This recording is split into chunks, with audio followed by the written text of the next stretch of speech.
মুড়ি ঘন্টটা না দারুণ হয়েছিল। কাতলা মাছের মাথা নিয়েছি, ভালো করে নুন হলুদ মাখিয়ে রেখেছি, আলুগুলো ডুমো করে কেটে নুন হলুদ মাখিয়ে রেখেছি।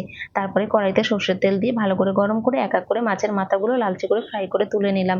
আর একই তেলে আলুগুলো লালচে করে ফ্রাই করে তুলে নিয়ে তারপরে দিয়ে দিলাম তেলে দুটো শুকনো লঙ্কা, দুটো এলাচ, দুটো লবঙ্গ, দুটো দারচিনি, আর দিয়ে দিলাম গোটা জিরে আর তেজপাতা। তারপরে কেটে রাখা পেঁয়াজ দিয়ে নুন দিয়ে লালচে করে পেঁয়াজগুলো ফ্রাই করে নিলাম।